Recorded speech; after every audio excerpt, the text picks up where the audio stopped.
الله الرحمن الرحيم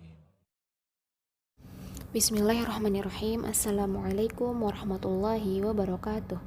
Alhamdulillah hamdan katsiran thayyiban mubarakan fih kama yuhibbu rabbuna wa yardah. Asyhadu an la ilaha illallah wahdahu la syarikalah wa asyhadu anna Muhammadan abduhu wa rasuluh. Anak-anak kelas 6 yang solih dan solihah, alhamdulillah hari ini kita masih diberikan kesehatan dan kesempatan oleh Allah Subhanahu wa taala sehingga kita bisa melaksanakan pembelajaran pada hari ini. Pelajaran kita hari ini adalah Al-Quran Hadis, yaitu kita memasuki ke bab 2. Coba dilihat, kita buka buku Al-Quran Hadisnya di bab 2, yaitu tentang tafsir ayat-ayat pendek surat pilihan. Nah, setelah kita kemarin menghafal, sudah memurojaah tentang surat-surat pendek pilihan, sekarang kita akan menuju ke bab 2, yaitu tafsir ayat-ayat pendek surat pilihan. Tujuan pembelajarannya adalah yang pertama, memahami makna kosakata Quran surat Al-Balad sampai dengan surat Al-Buruj. Yang kedua, menerjemahkan ayat dalam Quran surat Al-Balad sampai dengan surat Al-Buruj. Yang ketiga, memahami kandungan ayat dalam Quran surat Al-Balad sampai dengan surat Al-Buruj secara global. Nah, kita di sini akan membahas tentang tafsir pendek surat Al-Balad dan juga sampai dengan surat Al-Buruj. Akan tetapi kita di sini akan membahas hanya sampai surat Al-Fajr saja. Nah, sekarang kita buka buku Al-Quran Hadisnya halaman 10, yaitu tentang tafsir Quran surat Al-Balad. Nah, yang pertama adalah makna kosakata Quran surat Al-Balad. Sekarang kita terjemahkan terlebih dahulu. A'udzu billahi minasyaitonir rajim. Bismillahirrahmanirrahim. La uqsimu bihadzal balad.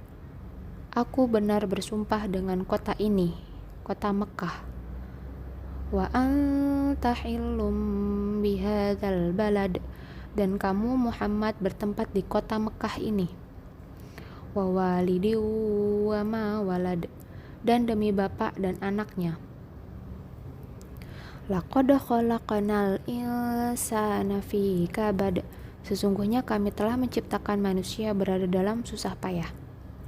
Ayahsabu allai yaqdiru alaihi ahad, apakah manusia itu menyangka bahwa sekali-kali tidak ada seorang pun yang berkuasa atasnya?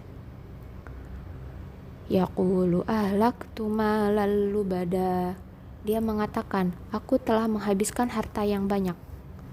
Ayahsabu allam yarahu ahad, apakah dia menyangka bahwa tiada seorang pun yang melihatnya? Alam naj'al lahu 'ainain, bukankah kami telah memberikan kepadanya 2 buah mata? Walisanan wa syafatain, lidah dan 2 buah bibir. Wahadainahun najdain, dan kami telah menunjukkan kepadanya 2 jalan. Falaqtahamal 'aqabah, tetapi dia tidak menempuh jalan yang mendaki lagi sukar. Wa ma adraka mal 'aqabah, tahukah kamu apakah jalan yang mendaki lagi sukar itu? Fakku raqabah, yaitu melepaskan budak dari perbudakan. Au it'amun fi yaumin dhi masghabah, atau memberi makan pada hari kelaparan. Yatiman dza maqrabah, kepada anak yatim yang ada hubungan kerabat. Au miskinan dza matrabah, atau orang miskin yang sangat fakir. Tsumma kana minal ladzina amanu wa tawassaw bis sabri wa tawassaw bil marhamah, dan dia tidak pula termasuk orang-orang yang beriman dan saling berpesan untuk bersabar dan saling berpesan untuk berkasih sayang. Ulaika ashabul maimanah, mereka orang-orang yang beriman dan saling berpesan itu adalah golongan kanan. Walladzina kafaru bi ayatina hum ashabul masy'amah, Dan orang-orang yang kafir kepada ayat-ayat kami, mereka itu adalah golongan kiri. Alaihim narum mu'sadah. Mereka berada dalam neraka yang tertutup rapat. Nah, itu dia tadi tafsir singkat dari atau terjemah dari Quran Surat Al-Balad. Sekarang kita akan memahami kandungan atau isi dari Quran Surat Al-Balad. Surat Al-Balad terdiri dari 20 ayat. Surat Al-Balad merupakan surat Makkiyah. Nah, nama surat ini adalah Surat Al-Balad yang terdapat pada ayat pertama pada surat ini. Al-Balad artinya adalah kota. Yang dimaksudkan kota di sini adalah kota Makkah. Pokok-pokok isi surat ini yaitu yang pertama adalah manusia diciptakan Allah Azza wa Jalla untuk berjuang menghadapi kesulitan. Jadi pada surat ini poin-poinnya adalah poin dari isi kandungan surat Al-Balad adalah yang pertama, Allah itu menciptakan manusia untuk berjuang menghadapi kesulitan. Jadi kita jika dalam kehidupan ini pasti menemui kesulitan. Kenapa? Karena memang itulah salah satu tujuan Allah menciptakan manusia, yaitu untuk berjuang menghadapi kesulitan. Jadi kita tidak hanya diciptakan untuk berleha-leha, hanya untuk menikmati apa yang sudah Allah ciptakan, seperti menikmati kita menghirup udara dengan bebas, itu adalah nikmat Allah. Nah, dengan seperti itu kita tidak hanya menikmati nikmat dari Allah saja dengan percuma, tetapi kita juga diperintahkan oleh Allah untuk berjuang menghadapi kesulitan. Jadi setiap ada kesulitan yang kita hadapi, maka kita harus berjuang untuk melewatinya, untuk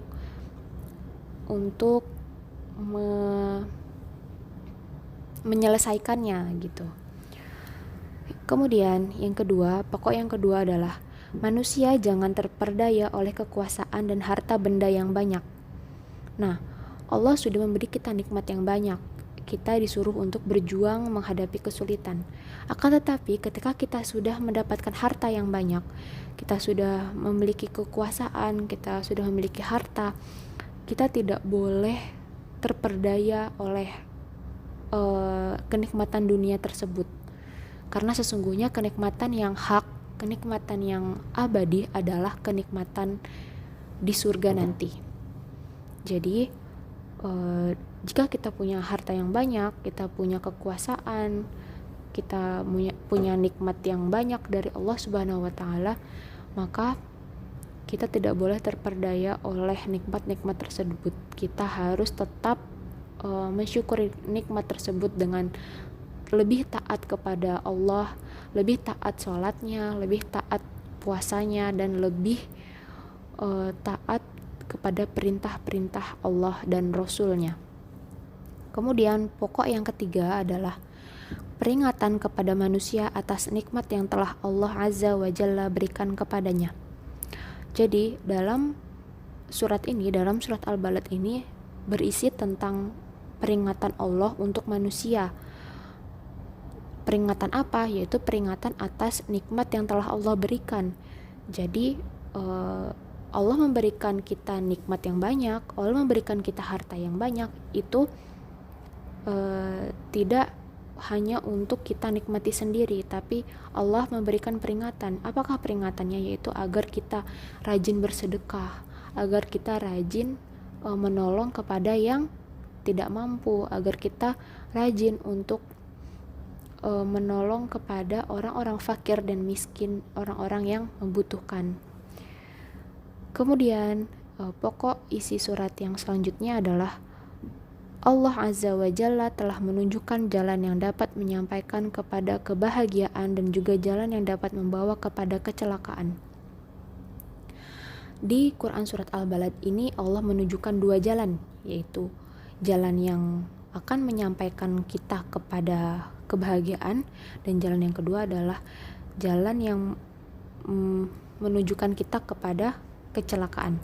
Nah, di situ tadi telah kita baca pada terjemahannya ada orang-orang yang beriman yang bersabar dan saling berkasih sayang. Nah, itu adalah orang-orang yang golongan kanan. Golongan kanan itu adalah golongan yang menuju ke kebahagiaan, yaitu orang yang bersabar dan juga saling berkasih sayang.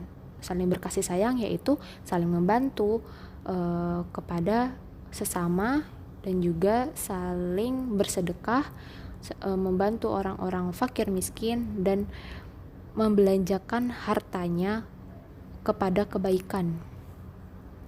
Kemudian untuk jalan yang kepada kecelakaan yaitu adalah orang-orang kafir kepada ayat-ayat kami, yaitu orang-orang kafir atau orang-orang yang tidak mempercayai ayat-ayat Allah.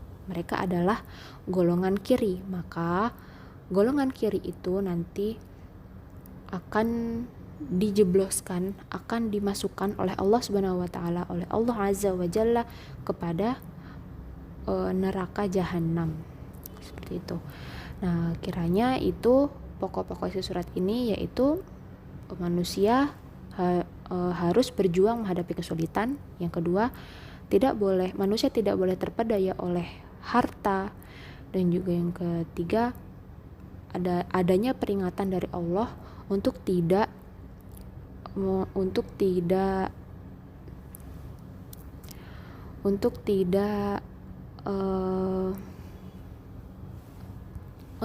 hanya menikmati harta atau kenikmatan Allah percuma, tetapi harus membelanjakannya ke dalam kebaikan.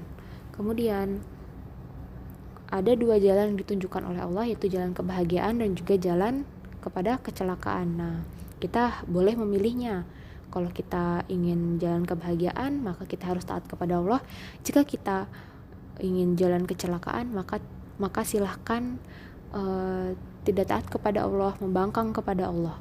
Tapi nanti di akhirat kelak kita akan dimasukkan kepada neraka jahanamnya Allah. Mungkin cukup sekian dari Ibu.